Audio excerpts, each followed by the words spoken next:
Veja só, professora, a senhora poderia dizer para a gente aí qual é, ou se tem, certamente tem, a influência da mitologia ou daquilo que ficou caracterizado como mitologia, né? Denominado como mitologia, né?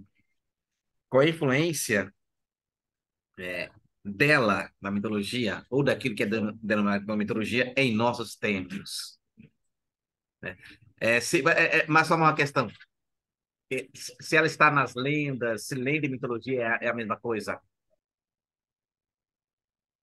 O quê? Se lê mitologia é a mesma coisa que o quê? Lendas, as lendas, né? Ou seja, em nossos tempos, que muitas das vezes as pessoas confundem. Mitologia e lenda são as mesmas coisas. Ou algumas superstições que são criadas no senso comum, né? Se mitologia, as lendas, né? Essas superstições, se é tudo uma mesma coisa, uma coisa só. Bom, falar em lenda, folclore e mitologia é uma área meio complicada também, né?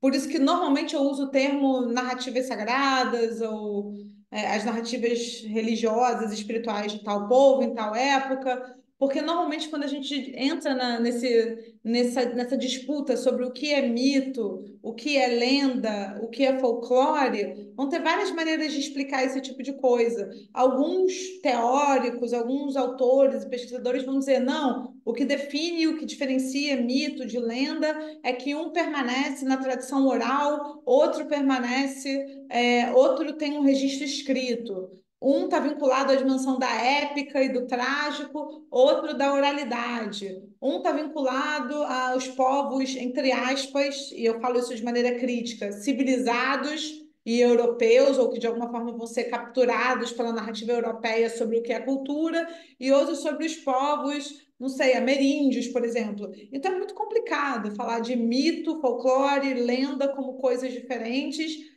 A gente pode tentar justificar como narrativa oralizada ou escrita, e por que a nossa cultura, a nossa civilização dá um peso e uma importância, né, e uma validade maior aquilo que é escrito e não aos contadores de histórias, né, tradicionais, por exemplo. Eu sou super crítica a essa ideia, mas acaba que no fundo, na minha pesquisa, eu não trabalho com a diferenciação, né? Eu não trabalho com a diferença desses termos, assim como eu não diferencio mitologia de religião, percebe? Porque religião parece então que é a verdade, né? E como o Joseph Campbell falou, a mitologia é a religião dos outros. Então, assim, folclore é o quê? Folclore brasileiro tem menos valor do que os mitos gregos? Então, falar de Saci e Curupira é menos valoroso e interessante do que falar de Zeus e Afrodite? A gente tem que tomar cuidado para não ser capturado por uma narrativa colonial, percebe? Então, mito, lenda, folclore, por um posicionamento político, mito, lenda, folclore e religião, por um posicionamento político, eu não faço distinção. Para mim, são os conhecimentos sagrados de todos os povos, em todas as eras, cada um com os seus valores, com as suas virtudes, com os seus sistemas e com aquilo que pode nos ensinar e com aquilo também que deve ser questionado, né? Sem distinção nesse sentido. Agora, se nós herdamos, né? Se nós temos herança cultural, estrutural, psíquica das narrativas mitológicas nesse espectro amplo que eu coloquei, não tenho dúvidas, né? Eu não tenho dúvidas. Eu acho que nós temos os deuses contemporâneos, que são outros, mas simulam, para usar aqui um arquétipo da psicologia analítica, para usar aqui um termo da psicologia analítica, simulam arquétipos ou pertencem à dimensão do arquetípico, né? Acho que a gente vive sob o jugo do Deus mercado, dentro da nossa civilização, da nossa cultura. A gente vive sob o Deus capitalismo, que para mim é uma imagem arquetípica de grande Deus, né? Um senhor soberano que com o seu humor governa todas as coisas e todo mundo presta a sua oferenda a ele, né? Então, me parece que a gente herdou, né, muita coisa dos mitos. Eu usei um exemplo mais radical, mas a gente pode usar exemplos mais, talvez, mais fáceis de se identificar mesmo. Não sei, uma mulher sedutora. bela, sexualmente emancipada, nas novelas da Globo, todas elas até ontem se chamavam Helena, numa referência óbvia à Helena de Troia, percebe?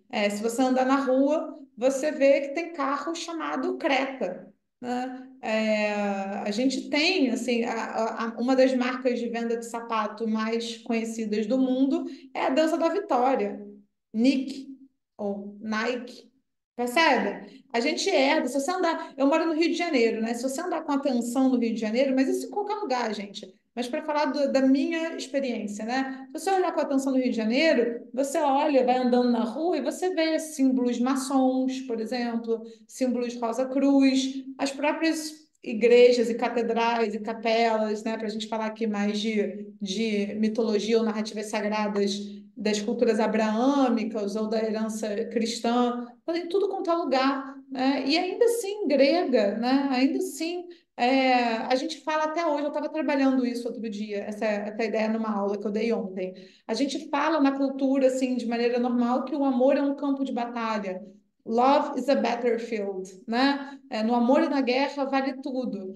Pois é, né? A gente não se toca que a história das deusas do amor e da guerra, uma elas têm uma carga histórica que vão gerar, existe um confronto de culturas e civilizações que geram deusas do amor e da guerra. Uma identificação entre dominância, violência e laços afetivos e relacionais é algo herdado, né? Nós não somos, por natureza, nada, ou somos, por natureza, pouca coisa, algumas coisas. Muito do que somos é herança cultural, psíquica, narrativa, civilizacional, enfim, né? Então, quais narrativas, que narrativas são essas que nós estamos herdando e nem nos damos conta? Por isso que é importante a gente estudar o passado, porque estudar o passado não é estudar o passado. O passado, para fazer uma analogia com o Freud, ele é o estranho em nós. Ele nos determina, mesmo que a gente não saiba. Então, estudando, a gente fica consciente. A gente joga luz nessa sombra para poder fazer o quê? Ter pensamento crítico, minha gente. Ter pensamento crítico, né? E isso faz a gente mudar as coisas, se mover de alguma forma, angariar os nossos recursos de esperança para construir outras coisas ou para resgatar coisas perdidas, né? Mas para mim, né, estudar, seja o que for, assim, tem tanta coisa, eu estou aqui na minha área fazendo o que eu posso, né? Mas assim, várias áreas do conhecimento. Me parece que estudar é revolucionário e qualquer rebelião possível vem a partir disso.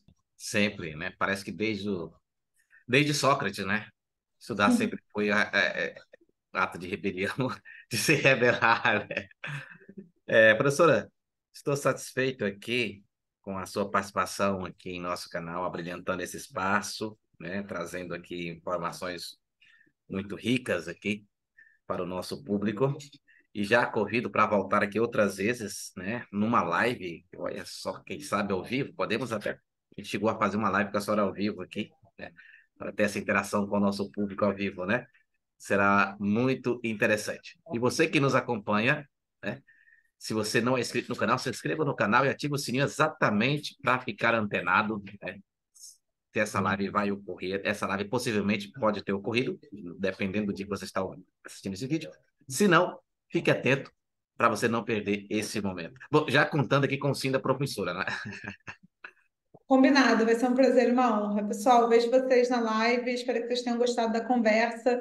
Tragam perguntas, me sigam lá no Instagram. O meu Instagram é Julia Miara, Myara, e a gente continua a nossa discussão.